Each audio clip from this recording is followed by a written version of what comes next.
The Mavericks have shut down Cooper Flagg for the remainder of NBA Summer League. So what did we learn about Flagg's time in Vegas? We're back in studio, boys and girls. Coming up next on the DLLS Mavs podcast.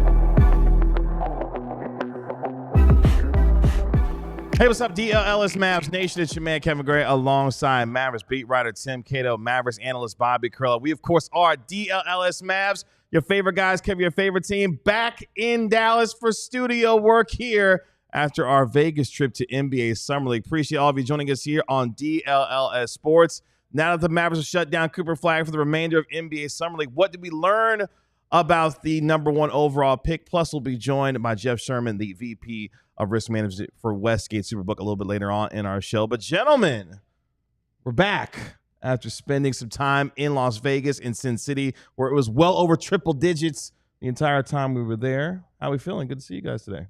I have not been shut down for the rest of the summer because I don't run from the grind. Oh, wow. Me and Cooper, Okay. I guess we're a little bit different. Not what you were saying yesterday whenever you were talking about the rest of the Summer League games, but that's all right. I won't divulge.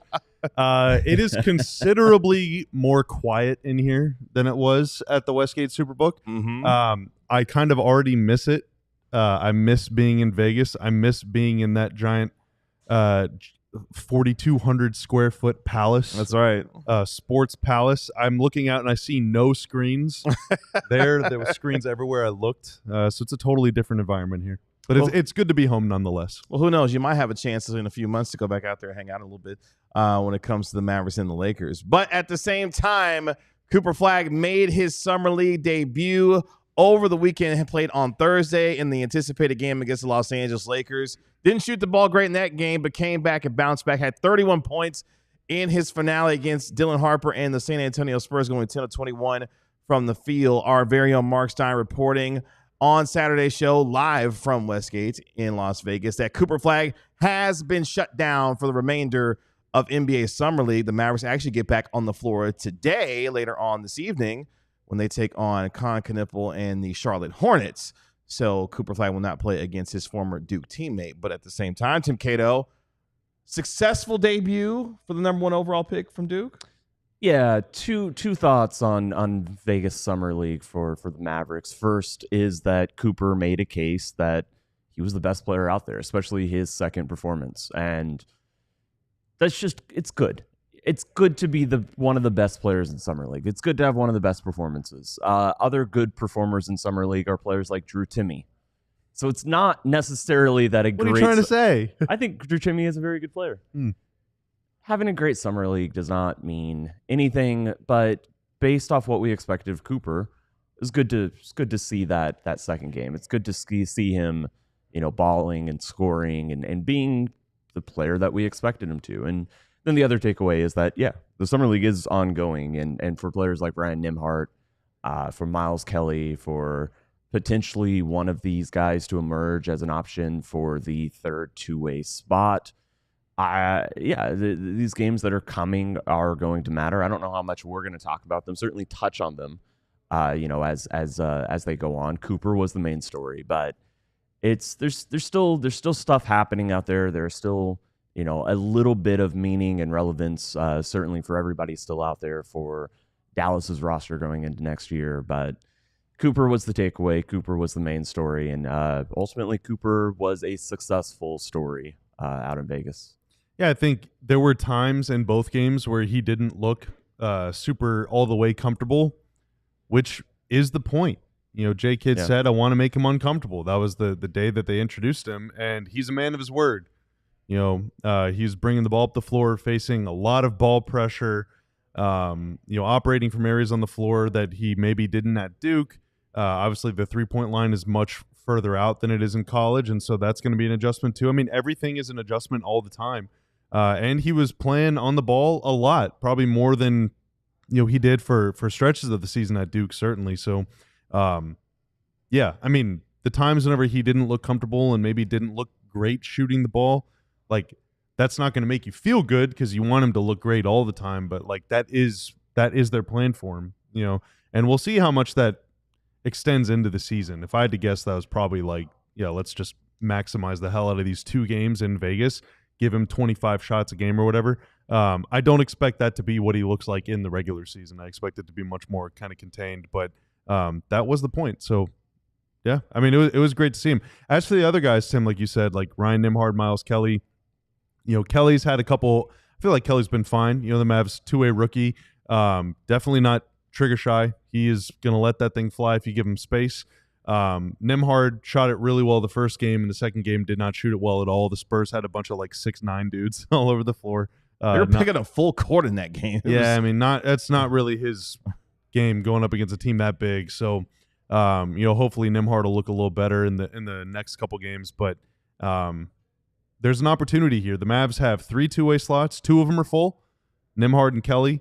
The third one is up for grabs. And as I see it, no one on the team has really laid claim to that spot yet. No one has really stood out. Thought Max Lewis had some okay minutes against the Lakers, but was not good against the Spurs. Jamarian Sharp had a really good summer league in preseason last year, and this summer has not impressed. Moussa Cisse's backup has not, been much better in my opinion. And so, is it going to be someone else on the roster, or are the Mavs going to be looking around at other teams in Vegas to try and find some camp invites and 2-way candidates? We'll see. But these other guys without Cooper, there's going to be a lot of shots to be had, a lot of minutes to be had, and so someone's got to go take that job. Some of the things for me that stood out when it came to Cooper Flagg in particular, the athleticism just jumps off the charts when you watch him play. Being up close and watching him get out in the open floor and to be able to move down in transition, he is a freight train when he gets out in the open floor. One of the things that I saw and noticed much better and was different about his game against San Antonio was able to go and use his left hand quite a bit in terms of his ability to use it to get to the rim. In fact, on that dunk that he had at the end of the third quarter against San Antonio, drove with the left hand quite a bit and was able to do so on that particular play as well. So you could tell he was starting to get more comfortable as the game went on against San Antonio in terms of some of his jump shooting, which was much better in the second game versus the game against Los Angeles. Of course, he noted that the game against the Lakers was the worst game that he's ever played. So obviously taking that to heart and wanting to put on a better show against San Antonio, he did. But to me, this is a guy that defensively is going to be fun to watch. We saw the play that he had in terms of the block against the Lakers that led to Nembhard's three-pointer that gave him the lead against the Lakers and eventually go on to win there. He's going to make a lot of winning plays for this team, and for him to get his feet wet initially, I think was good for him to get some more comfortability going forward. But also, there are certain things that when you watch Cooper Flagg, you think this guy can do these things immediately, which is the athleticism getting out in transition, but also his ability to defend. That's going to be fun to watch as he gets better as the offensive portion of his game comes along as well. But Cooper Flagg, kid can play. He can play. He's big. He's 6'8", 220, and he's only getting bigger and stronger. And that's another part I'm excited to see, too, what his body continues to look like as he gets more filled out as he gets older. He's obviously. Giant. He's a big dude, man. He's just gigantic, man. And we've said it a few times. Like, he's only 18. He might not be done growing. Yes. He might be. This might be the tallest he ever is. But he might grow another inch or two or more. Giannis grew 3-4 inches since coming to the league. KD is as tall as Dirk was, and KD was 6'9" as a rookie. So he's gotten 3-4 inches taller. Like, it happens a lot, And if Cooper gets much taller, then like, oh my God, Yeah, I wouldn't be surprised if he topped out at about 6'10", 6'11". He's obviously, once he gets into an NBA program, in terms of strength and conditioning, nutrition as well, he's going to add some muscle to his game. Like, he's going to get big. So I would not be surprised if he topped out 6'10", 6'11", 235, and was just a physical specimen out there. And then you add on the athleticism to all that he has. He's only 18. He won't turn 19 until a few days before Christmas. So he's still got some growing to do, not just with his game, but also physically as well. Someone in chat mentioning, I believe his name is Robert Jones Garcia. Is that his name? I was just thinking about him. We signed him for the final 2-way. I don't know his contract status with the Spurs, but that guy was playing. He was making me angry because he was just making every shot. He had a great game. Yeah. Great game. Yeah, and Dallas is absolutely looking at every prospect in summer league. You know, there's a reason that front offices are 30 people strong. It's so that you have the manpower and the amount of eyes to, you know, look at everybody to spot players like that. I do think that, you know, the fact he's on a summer league roster, the fact that I think they're going to have some slots at the end of their roster, like, feels like a decent chance he ends up on the Spurs. He's on the Spurs summer league roster. But these are the things that you track. These are the things you look at. And then you don't just look at it and be like, okay, David Jones-Garcia, he's standing out a little bit. David Jones-Garcia. Yeah. But then you start tracking, okay, what's the intel? San Antonio going to pick him up? You go talk to his agent. You know, you talk to somebody, you know, somebody down in the front office reaches out to somebody they know in the Spurs front office, and you try to get a sense of that. So, you know, it's a lot of moving parts, and this is all for the last two-way spot. But this is what good front offices do, and I think especially on the margins, the micro minutia stuff, Dallas has been a good front office over the past few years at identifying and tracking stuff like this. Obviously, we don't need to make this a big picture conversation about, you know, their transactions, their major transactions, the philosophy. I do think Dallas has a pretty good front office when it comes to stuff like this. They're going to be looking and tracking.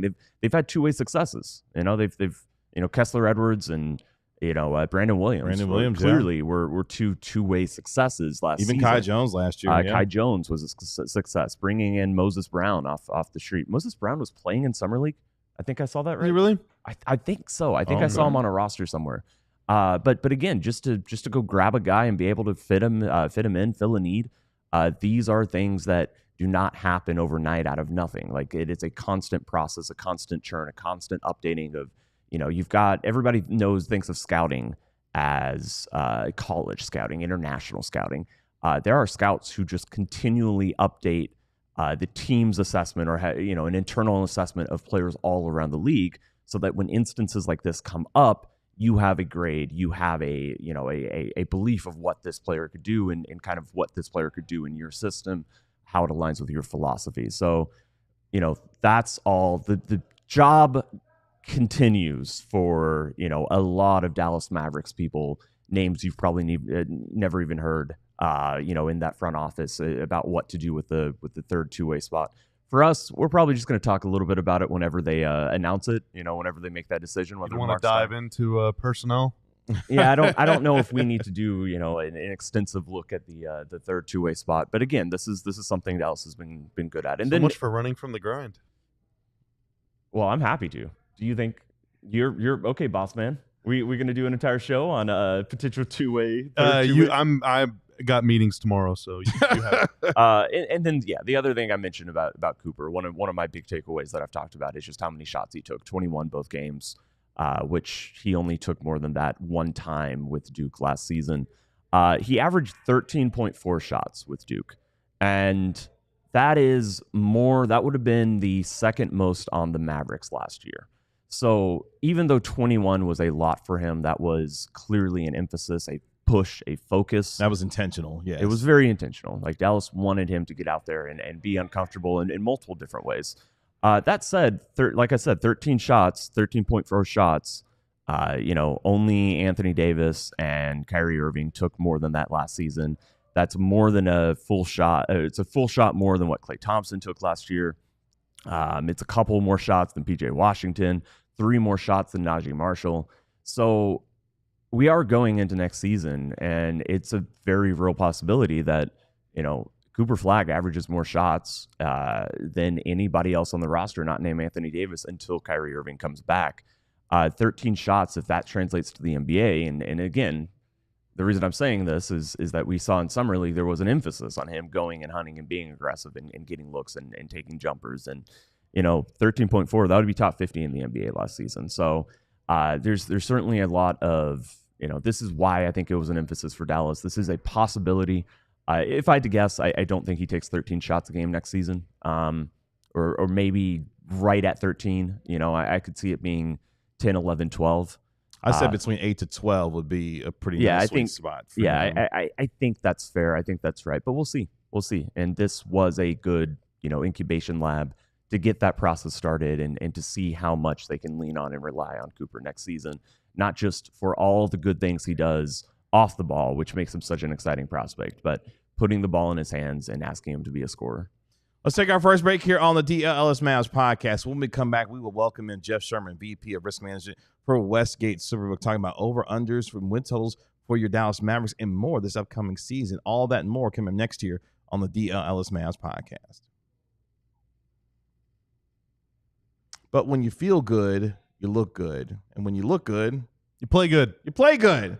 And Branded Bills wants to make sure that you feel good no matter where you go when it comes to their apparel. Whether it's snapbacks, truckers, fitteds, beanies, or tees, Branded Bills has you covered with performance and style. Looking for some gear to make your brand stand apart from the crowd? Branded Bills has you covered with the best custom headwear. Start your order, and their dedicated team will help you create the exact custom apparel that you need. They have a partnership with 40 colleges as part of their campus collection as well, including TCU, Texas Tech, and yes, the Texas Longhorns, just in time to get ready for this upcoming college football season. So make sure you head to brandedbills.com. Use code BBDLLS for 15% off your first order. Again, that's BBDLLS for 15% off your first order with brandedbills.com today. It's summer, so you're trying to look good so that you can feel good and play good, but you also got to smell good. You're going to be going to pool parties. You also just go to work and hang out with your friends or go on dates or whatever. Like, you're just trying to live your life, and you don't want to be stanky, fellas. You're not just sweating from your pits. BO doesn't just emanate from under your arms.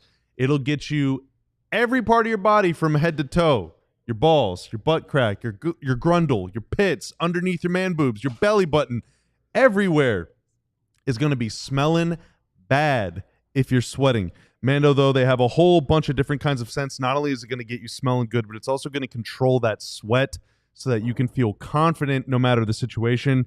Mando Starter Pack is perfect for new customers. It comes with a solid stick deodorant, creep tube deodorant, 2 free products of your choice, and free shipping. As a special offer for listeners, new customers get 20% off side-wide with our exclusive code DLLS at shopmando.com. Again, 20% off. Support our show. Tell them we sent you. Smell fresher, stay drier, and boost your confidence from head to toe with Mando. A little bit later on, we're going to discuss what Daniel Gafford's contract extension means for the Dallas Mavericks and our tales from Vegas later on in our show. But right now, we welcome in the VP of Risk Management for Westgate SuperBook. We're about to go back in time. I miss being there. Jeff Sherman, as we had a chance to speak with him in Las Vegas and discussed a lot when it came to the over-under and win totals for your Mavericks this upcoming season and more. Let's take a talk to him. Jeff, tell us what you do here, how you do it in this beautiful SuperBook here at Westgate, and what your day-to-day responsibilities entail here. It's managing the odds, the wagers that come in, setting the lines, just everything that goes into the bookmaking aspect of it. So, we do a lot of odds making here. We're an independent book, not tied into anybody else. So the NBA stuff, we just put up our NBA season wins yesterday. And obviously we can see what's on the market, but we put our own opinion in. So we have numbers that differ. So it's, you're going to find unique offerings here at the SuperBook. I've always thought of Vegas as, Vegas said this, Vegas said that. It's so weird to me to actually talk to the man behind, these odds. Like, how, when you look at a team, what is that opinion that you're looking for? What opinion are you putting into it? What's that process like for you? Well, I've been doing this for 30 years now, so it's a lot of growth, but what we try to do is basically split people's perception. All the numbers that you see and the probabilities we come up with are perception-based. So if we put something up and we're attracting action just on one side, nothing on the other side, that creates large liabilities. So we're trying to manage the liabilities and split people's perception, really. I feel like over-under win totals, it drives podcast content for zillions of NBA podcasts.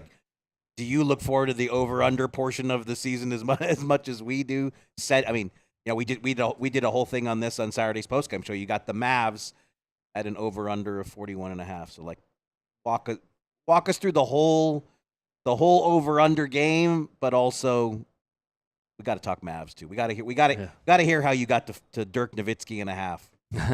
This is one of my favorite things to do, is the NBA season win totals. And for years, I would be the first one up with it until there's now a national marketplace. And, we used to put these out in early August. Now they're coming out in July, like right after a lot of the free agency changes. So things keep getting out earlier and earlier now. But, we basically talking with the Mavericks, they're one of the ones that we had more of a challenge with because of the Kyrie Irving injury. And you'll find that in most of them, the more challenging ones were with the unknown, with uncertainty, and with injuries. So, but the one thing is when we're evaluating that, we look at the pieces they add, obviously D'Angelo Russell as a short-term fill-in, and see how they can manage until they can get through that. So we don't want to make too much of an adjustment based on guys being out if they have some competent support system within. So this team started out a little bit less on the market the last week. We felt it was a little bit too light. They have enough pieces in place that they can get through it, short term. And I know sometimes these ACLs can go longer than expected, but, especially if they can grow into the second half, we thought that they're easily a 500 team based on our perception. And we think this number is going to keep driving up on the marketplace to either reach us or even pass us. Dallas, at least, they expect or believe that Kyrie is going to be coming back this season. Boston and Indiana, these are teams that are going to go an entire year without their best player, and we don't have tape. We haven't seen what Boston looks like for an entire season without Jason Tatum. Are those even trickier? Like, what's the trickiest? Does that at least offer a little bit more consistency that you're just evaluating a roster with hopeful certainty that at least the healthy players are going to stay healthy? Or what's the trickiest circumstance for you to try to gauge? Right, with that example, there's more certainty for us with that. Like Tyrese Halliburton, they came out and said he's going to miss the entire season, so we can go ahead and make that number based on that. And we keep moving the numbers, trying to find the action if we're not getting it. Like the Celtics, which you just mentioned, they're up to believe I'm at 70-1 for the title now, and nobody's betting them because a lot of people don't like the moves that they didn't make in the offseason, the ones that they got away from. So we keep having to raise them until we find it. Same thing with the Pacers. The funny thing with the Pacers, when Halliburton got injured that night, and that's not the funny part, but about an hour after the game ended, I went 40-1 on him with uncertainty of, was it actually going to be the Achilles? But I assumed it was, so I went 40-1 for the title. We saw wagers come in right away on him at 40-1 because we were different than the marketplace. Wow. Oh. Once it came out that he was announced out for the season, I'm up to 125-1 now, and I can't write a bet. So, it's a whole game of cat and mouse to see where you can get the money at. And, if we're not seeing it, we keep raising the odds until we can attract some support on them. What's the most difficult portion of your job when you're working off perception, you're working off of information when you see about the teams and everything that comes in? How are you digesting and processing that information in order to get yourself in the best position to put out the kinds of odds that we're seeing when it comes to either win totals or over-unders when it comes to especially the NBA as we're talking here? Well, one of the most challenging things is keeping up on Twitter or X and keeping up on that information because everything in this business is information-based. Mm-hmm. So if we find something that's breaking news, let's just say Giannis did get traded. There's going to be a race to that information, and we have many markets that we would have to adjust on something like that. The division, the season win total, the title odds. There's a lot of things that go into it that you can't just hit one segment because everyone's going to be racing to bet another one. So, you have to have that mentality of covering all your bases with it. But it's really keeping up on the social media aspect of it to get that information. And we try to be quicker than the bettors coming in on it because now everything is app-based. You don't have to come into the book to bet like you did, 8 years ago. Mm-hmm. So, people have it at their fingertips to be able to get instantaneous information and bets in on it. So how many sports are you responsible for? Well, I take the lead in NBA, in golf, and soccer, and then I have my hands in, we all do collectively in like other major ones like NFL. We have lead baseball individuals, college individuals, things like that. But myself, I'm the lead one in NBA, golf, and soccer, and NBA and golf are really my passions. So I don't want to alarm you, but obviously we're doing this interview. We're not looking at our phones. what happens if something happens right now and you're not back at your desk for 10 minutes? What if Mark Stein just posted a tweet like, that changes the landscape is of the someone NBA? else is someone else helping you monitor this stuff? Because one person cannot monitor NBA Twitter. Oh, there's no doubt. And, you can see it by the bettors, too. If, we take a bet on the ticker and you see like a team or let's say a couple people jump in on a team, you might suspect something happening. And the guys in the back can go ahead. And if I'm not involved or another guy that helps me with the NBA is not involved, we just tell them just go ahead and lower the odds. And then I can make adjustments when I have time to get to it. So, a few minutes. And sometimes, I'll give you one story. Last week, I was on the drive home, and that's when Porzingis got traded. And we started seeing bets on the Hawks to win the Eastern Conference. And so they were sending me the bets. I'm like, okay, just cut the odds in half until I can get home and work through it. And as I lower them, I have to bump other teams up because we reach a certain hold percentage to keep the odds fair. So, we'll go ahead and take proactive action like that and lower them until I can get settled into it. Do all these totals add up to the total amount of wins that's going to be in the NBA next season, or is it adjusted based off just where the lines are, where the market is? Well, we have that target to get right there, right. But the public has a tendency to bet overs. Right. They like to bet that. So sometimes you might see it exceed that number by a little bit just because of the type of action that we get. That makes sense. I'm interested in the social media aspect of it because you talked about trying to monitor the amount of information that you're trying to process in order to have this, taken care of on a daily basis. How has that changed the way that you do your job over the years, especially with how quickly information can be disseminated given what social media is now these days? Well, it's a 24/7 thing that we're dealing with here. You know, right now our app does have some downtime where we're closed. So if we get something, we just have to make sure we adjust in the morning before we open up. But it's really, I'll get something. I still remember when Kawhi Leonard got traded to the Clippers, and it was on a Friday night after 9 o'clock Pacific time.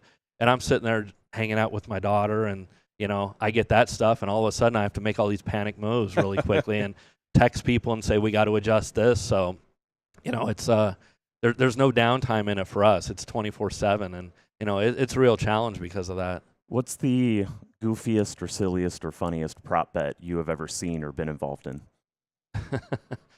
Well, I mean, we have some gaming regulations here that some of the stuff that you've heard of offshore, like National Anthem or things like that we have to take bets on the field of play here. So we just try to come up with, like, you'll find those in our Super Bowl packet where we have, 35 pages of over 1,000 props. And sometimes it's cross-sport ones where we try to tie in, I tried to tie in when the Chiefs played last year, not this past one, the one before, but Travis Kelce to like Taylor Swift or something like that. So, you just try to get creative and interesting from that perspective, and but we have to do it within certain parameters for the gaming regulations. This week, all of us were sure that LeBron would be courtside for Cooper Flagg's first game, and he wasn't. But that's not something you can bet on here. Is he going to sit courtside?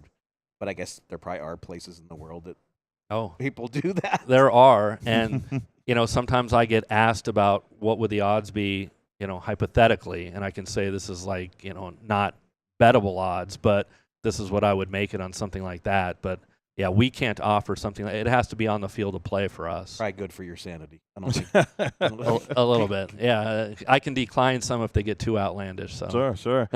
Now you say you take the lead when it comes to the NBA and golf. Where does your love for the NBA come from? Your love of basketball come from, and why that drives you in terms of what you do here? Well, I grew up in LA in the '80s, so that was Magic, Kareem, Lakers, and so when I was young, I got interested in that and played. And when I was at UC Santa Barbara my sophomore year, I actually tried out for the team. Got cut in the first cuts, but I gave it a shot. Yeah. So Coach Pim didn't know what he had. No, he didn't, and he was there at the time. But it was I've just always loved the sport. And when I graduated from UC Santa Barbara, I moved out here, happened to just get a job in race and sports industry, and it's just grown on me over the years. And I love the challenges of it because I'm taking initially our perception when I place these odds and putting it out there for the public, perception to see how they'll take to it. And obviously you have a lot more perception out there than what we have in the back room. So that's where you'll find some differences. So hopefully we make sharp enough lines to cover everybody out there. But I love the challenge of it. Well, I love coming up with the numbers and just seeing how people react to it. So, Back then- so Mavs 41.5. More people are betting the over at this point. With us, because we're different, we're actually getting under bets. Because on the Interesting. marketplace, there's 39.5 and 40.5 out there. So us being a little bit different will induce some wagers. So if we have opinions, and we put opinions in a few of these. And one of the guys that I work with that does the NBA with me, he's from Philadelphia, a big Sixer fan. And he thought the 43.5 on the Sixers on the marketplace was a really poor number out there. But obviously it's predicated on Embiid's health. But he thinks that they can go over that number even without Embiid.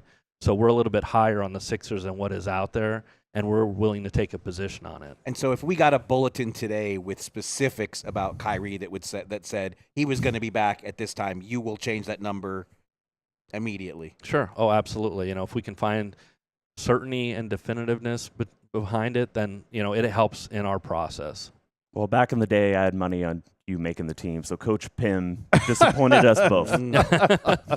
It was fun to try out for it. So.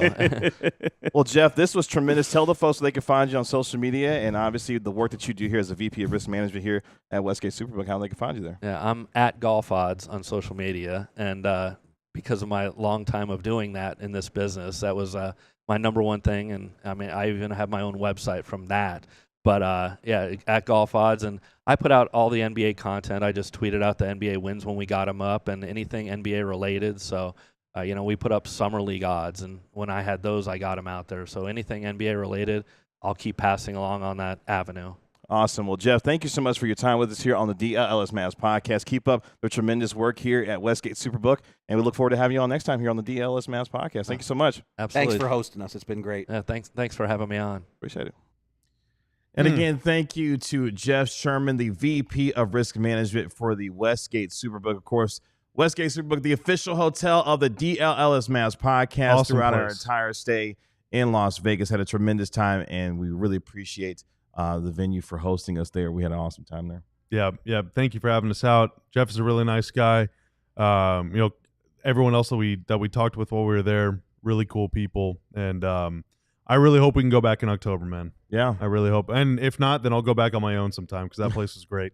Yeah, like I think I even said this to him, but I always think of Vegas as like some, it's Vegas. Vegas set the lines, and it's actually kind of fun. It was kind of fun to talk to somebody who's just like, oh, okay. There's humans who are like deeply invested in figuring out how to set the lines, how to make this into a thing that we just view as a ubiquitous. Yeah. That's what Vegas said. So, And special thanks to John Murray and for Chris as well for helping us out throughout the entire course of our weekend. Let's take our next break here on the DLLS Mavs podcast. We'll come back. Daniel Gafford's contract extension and official numbers are out, Mark Stein. What does it mean for the big man in the middle for Dallas and next season? All that and more coming up next year on the DLLS Mavs podcast. Rugged Road is dedicated to creating innovative and durable outdoor gear for adventurers who demand the best. Their products are designed with the highest quality materials and craftsmanship, ensuring they perform in the toughest conditions. Whether you're in land or water, Rugged Road gear is built to accompany you on every adventure. One of the most unique features of Rugged Road coolers is their ability to always float upright. You're never going to lose a drink, and that's important. In this economy, in this day and age, It's true. we can't be losing drinks. Things are expensive. Unlike other heavy-duty coolers, Rugged Road coolers are incredibly light, making them easy to transport on any trip without compromising on performance. They're crafted to handle the toughest environments. The coolers are built to last, ensuring that they can keep up with any adventure. They're guaranteed to keep their contents cool for up to 7 days, but oftentimes much longer than that. So gear up for your next adventure with Rugged Road coolers, reliable, durable, and built to be used. Rugged Road is your ultimate outdoor companion. Head to ruggedroadoutdoors.com and use code DLLS for 10% off. Let me brighten up your life when it comes to Saturday Neon. Started by two college friends, Saturday Neon makes officially licensed collegiate logo LED neon signs perfect for your home, office, dorm room, fan cave, or bar. You can check out their new Essentials collection that they have as well, featuring almost 50 of the biggest schools across the country and counting for only $75, including Texas A&M, Texas Tech, Oklahoma, and Oklahoma State signs. just in time for this upcoming college football season as well. Unlike traditional neon, these LED signs won't break or shatter, but still give you that classic uniform glow that you know and love. Lasting up to 100,000 hours, you'll be enjoying these signs for years to come. They're super easy to install. You just need some 3-in command strips, put that bad boy up, and you'll be enjoying your Saturday neon sign. They're the perfect gift for the favorite sports fan in your life. So head over to SaturdayNeon.com. Use code DLLS for 10% off your favorite sign. Again, SaturdayNeon.com. Use code DLLS for 10% off your favorite sign today. Daniel Gafford gets his contract extension done officially with the Dallas Mavericks. What the numbers mean, what they are, and what could it mean for the Mavericks this upcoming season. Plus, a little bit later on in our show, our tales from Sin City as we had a fantastic time in Las Vegas during NBA Summer League in the surreal circus that is the NBA's production of Summer League. But, gentlemen, in Las Vegas, Daniel Gafford gets his contract extension officially signed, sealed, and delivered with the Dallas Mavericks. 3 years, $54 million for the big man in the middle for the Dallas Mavericks. And now a chance for this team who already has a large front court, I should say, Bobby Carella. Daniel Gafford's contract extension is done. What does this mean now as we start to look forward for the rest of the offseason and potentially going into next year now? Yeah, I mean, the important thing is the number. So Stein has the year-to-year breakdown, and it's 3 for 54, not 3 for 60. And the reason that matters is Gafford is trade eligible immediately.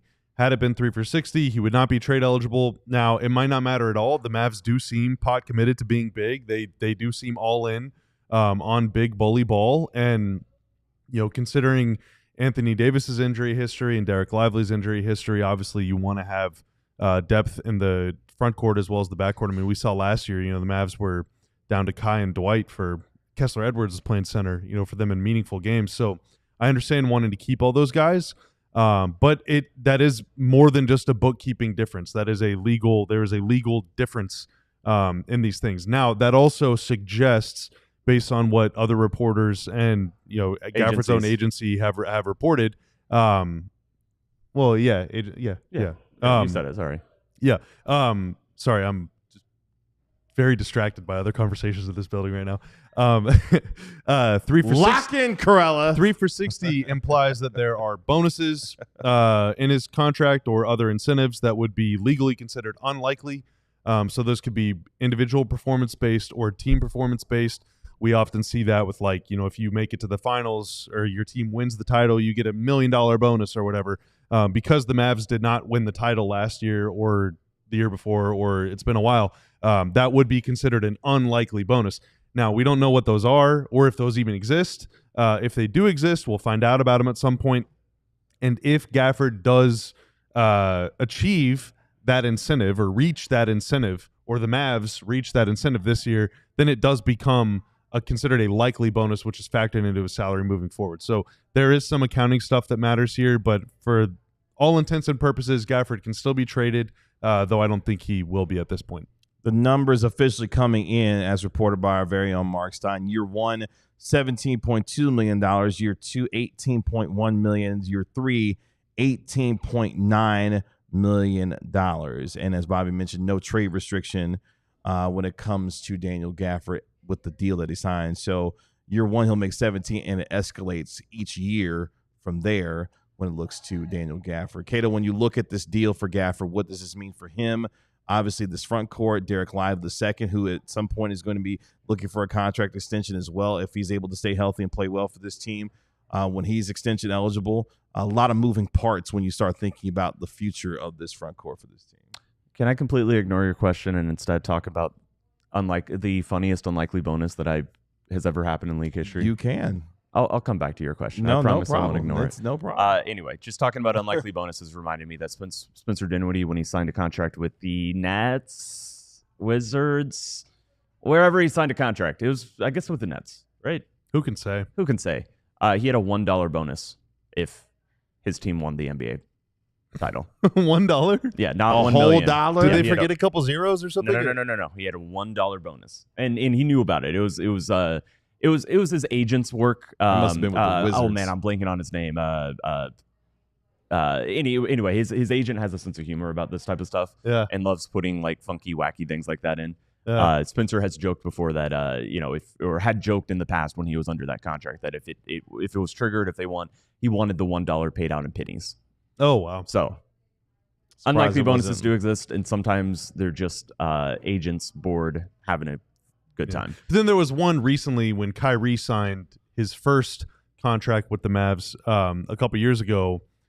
McMahon got a lot of heat for this from people that, because it's not just a what's the thing whenever you're talking about words that don't really matter, but like your minutia. What? Not minutia where it's like you're getting bogged down. Semantics. Okay. So it's a legal thing, but Kyrie's I think was like games played or something. And it was like he had to play 65 games, and McMahon said it's an unlikely bonus or unlikely incentive. And fans were jumping all over his ass saying like, oh, how dare you disrespect Kyrie? But like it's a legal thing. And so I just wanted to explain that. What's the legalese? It's I forget the exact one. It's either within the last year or 2 years. It's one of those two, I think. If you've done the thing, then it becomes considered a likely incentive, which is counted toward your outgoing salary and all that stuff. Kyrie had not played 65 games the past season or the past 2 seasons, and thus putting that in the clause turned it into an unlikely. Yeah, correct. But then as soon as you do it, it becomes likely moving forward. That'd be really funny if you want to put like Christian Braun can't have a unlikely bonus of winning the finals because he won it a couple years ago or something like that. I don't know. For Daniel Gafford, I mean, again, it is a, it puts them about like 10 to 12 in terms of, if you look at all the centers and how much money they make, puts them in the, top 15 in the entire league. And obviously that's an imperfect measure because he now makes more money than Wembanyama.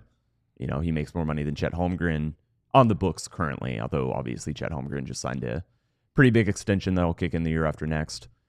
So it's money that Dallas, the way Dallas can justify it is that Derek Lively is their starting center when healthy. And he's a better player. He has shown that. When both have been healthy, he has been the better player.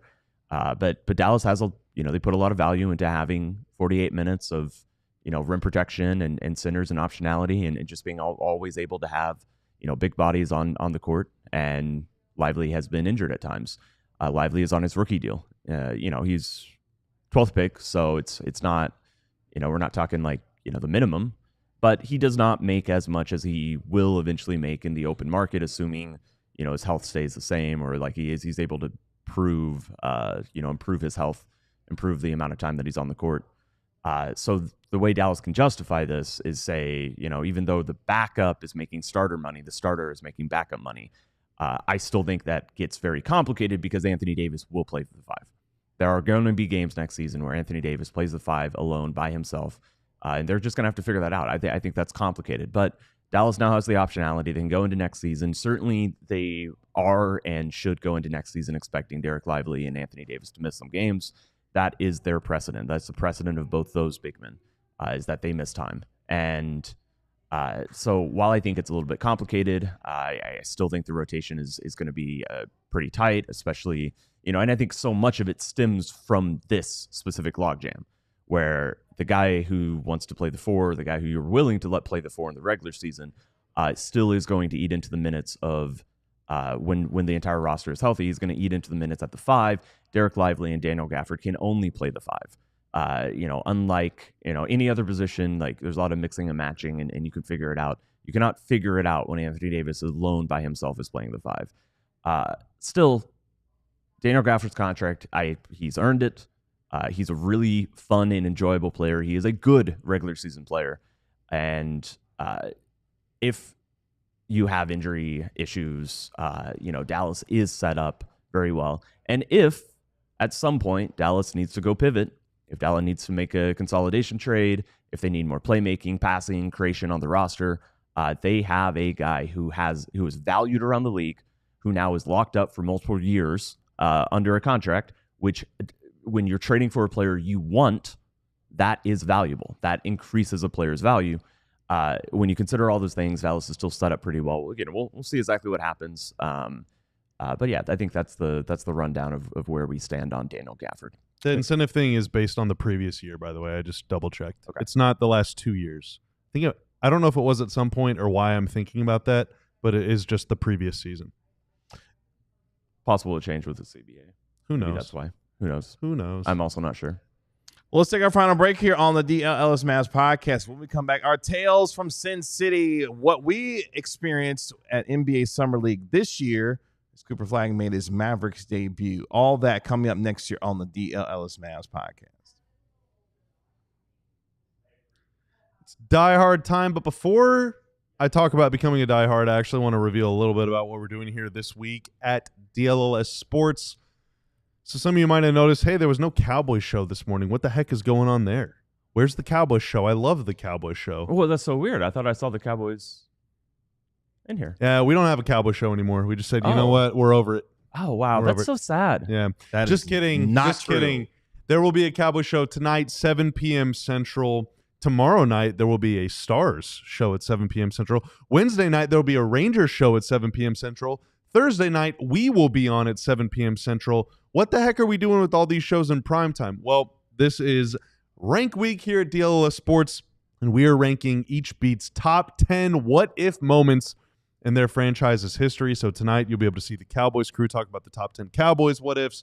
Stars tomorrow, Rangers Wednesday, us on Thursday. It's going to be a whole lot of fun. We recorded one segment of that show already with Mark in Vegas yesterday. It's going to be a good time. So make sure that you mark your calendars, right? Set a little reminder to join us live for Thursday night at 7 p.m. Now, to become a diehard to support what we're doing here at DLS Sports, there's going to be a QR code that'll pop up on the screen. You can click the link in the description below or go to alldls.com where you can sign up to become a diehard. When you do, you get a free shirt of your choice. We got more than 40 designs to choose from. And folks, we are launching we already got that Flagg capture shirt launched. How about that? That is a fine looking specimen. We got even more shirts coming tomorrow. It's a great time to sign up to become a diehard because you can get one of the shirts we already have for free, and then you get a discount on all the new stuff we got dropped. But we got, I think, 5 or 6 designs, maybe even more than that, coming to you tomorrow. So make sure you're on the lookout for that. When you become a diehard, you get 20% off on any other purchases. We always run sales and extra stuff. Throw extra goodies your way for joining our group. You get to join the DLS Diehard Discord Lounge, great place to hang out. You get to read the website, all the Tim stuff, and you get your physical diehard card. Bam! All of that and more. There you go. Thanks. Hey, all right. Let's finish up here on the DLLS Mavs podcast. Couple of NBA notes real quick. Victor Wembanyama has been cleared and is going to be ready for next season for the San Antonio Spurs after dealing with the shoulder thrombosis that he had that caused him to miss the rest of the regular season. He's saying that he is fully healthy and ready to go. And if you're looking forward to Eurobasket a little bit later on this summer, Nikola Jokic is going to play in Eurobasket this summer as well. So The Mavs, no European players, right, on their team? no European players anymore. For the first time I mean, since- even before Dirk, they had Right. guys. You got to go way back. Yeah. You got to go way back. Early 90s, if not. Probably once they traded Detlef. If I had to guess, they didn't have, unless they had Uwe Bob still. It's been a while. Well, you'll see Nikola Jokic playing this episode. Shout out to our DNVR folks who we got to hang out with in Las Vegas, along with our PHLY folks, our CHGO folks, and PHNX in Sin City this past weekend. Thank you to all. Do you consider Sean Bradley? No, He played for the German national team. he did, but I believe his family was military. So the season before Dirk, Martin Mersep. Yeah, Martin Mursep. So we had, and the Mavs had Mersep, RCC thank you. along the So lines. it's They had, Estonia. yeah. And then Just come back with your results. okay, actually no, it was the 95-96 season. The last time. Yeah, Okay. yeah, they had only Americans on the 95-96 season. And they probably had a great record that year.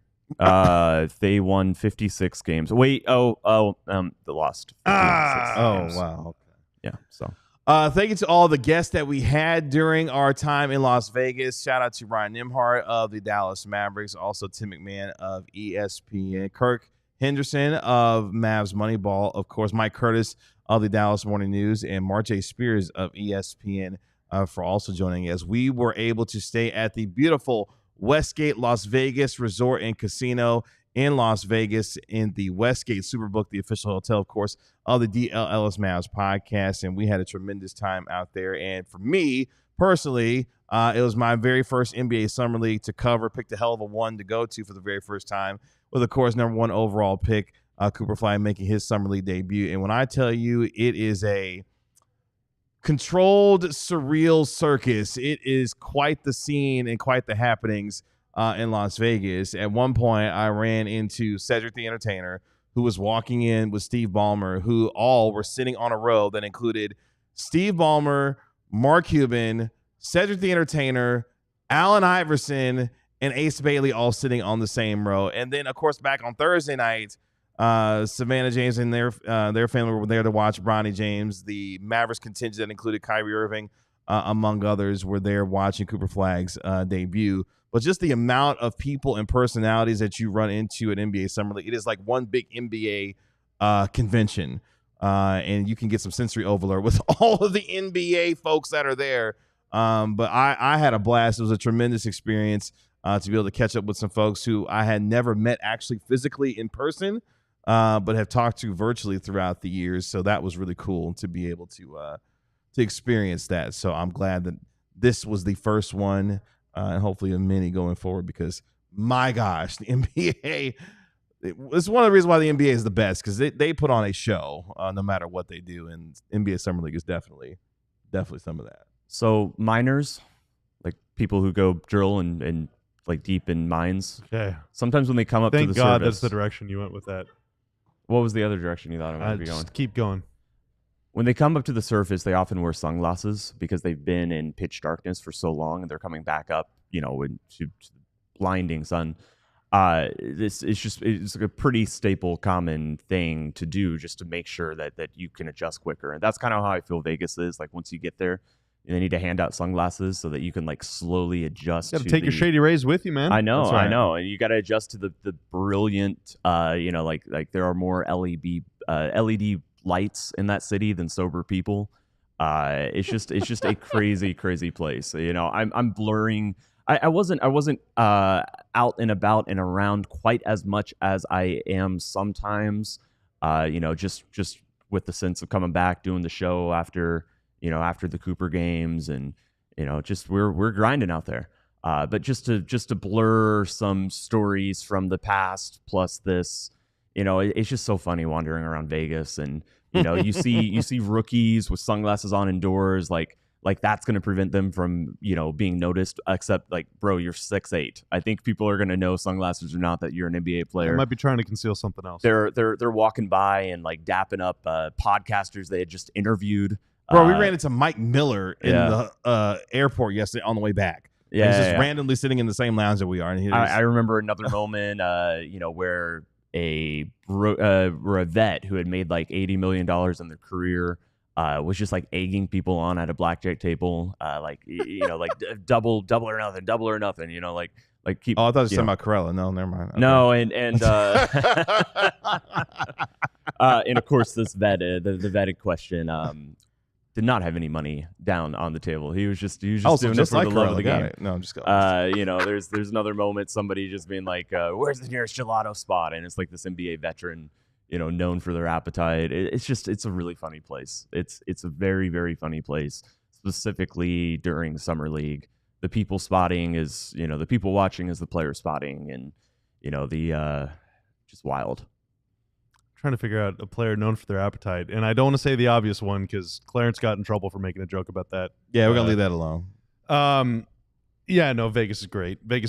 I love blackjack, so I played quite a bit, and I had some success out there. I had some really good success you out there. You there. some really interesting friends too while you were there. Yeah, I did. It was a great time. You never know who you're gonna meet, and everyone is there to have a good time. So if you're sociable and affable, and I'm like.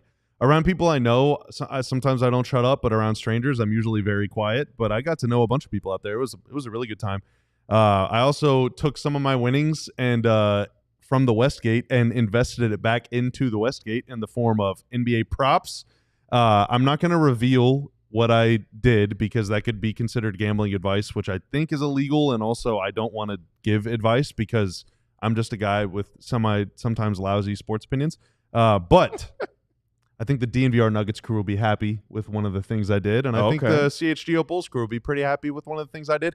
And I'll say, if the Mavs have a really good year, I'll be happy because obviously I want the Mavs to win. And if they have a really bad year, it won't hurt as much. It won't. If they have a bad year, dinner's on me. That's what I'll say. As I say, that's what the money's for. Yeah, for sure. And it was a good time, man. We wandered around desserts he was about to marry over the weekend. Yeah, well, we wandered around Caesar's Palace a couple times, and there was a time we went to a restaurant. We didn't know.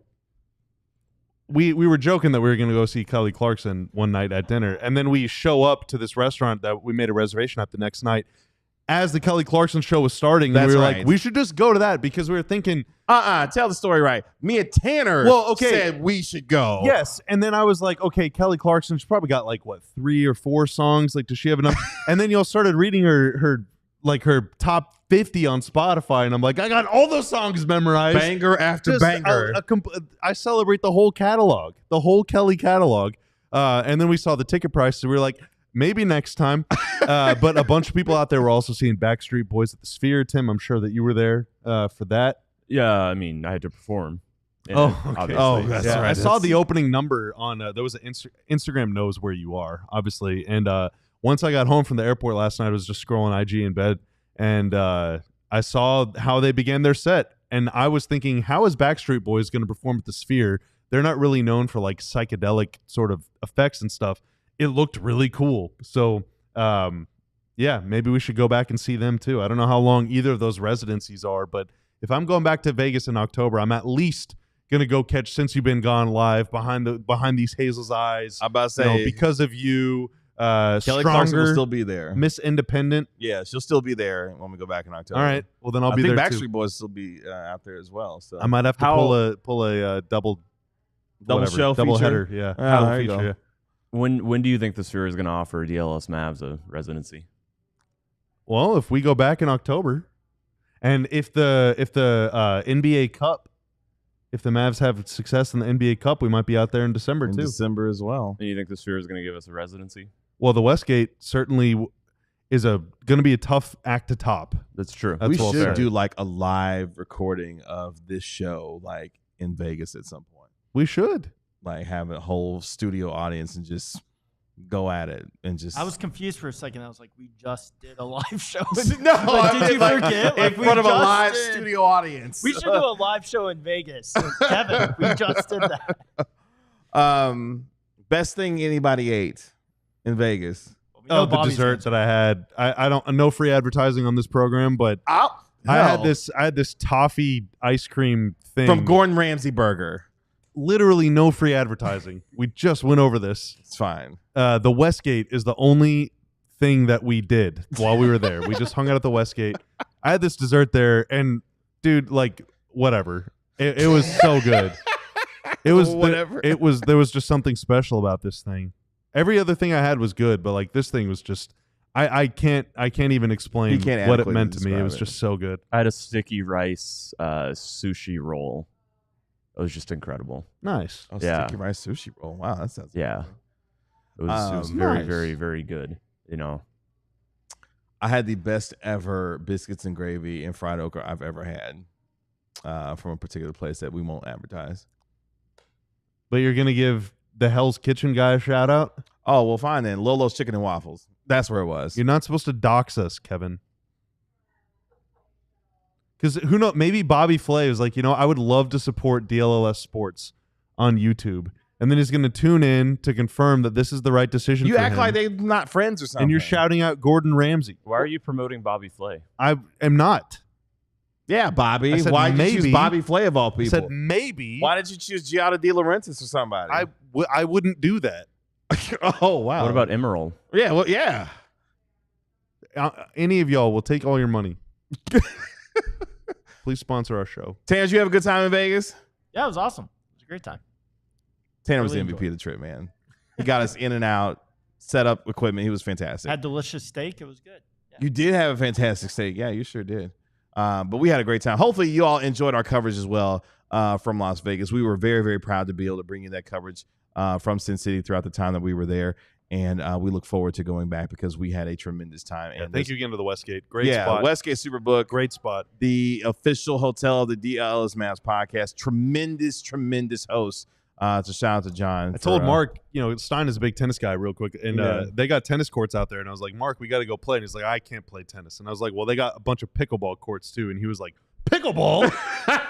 He does love So if we go back in October, Stein, it's you and me on the court, buddy. Get ready. Might be a little cool. I've never played before, so he'll probably beat me. Well, there you go.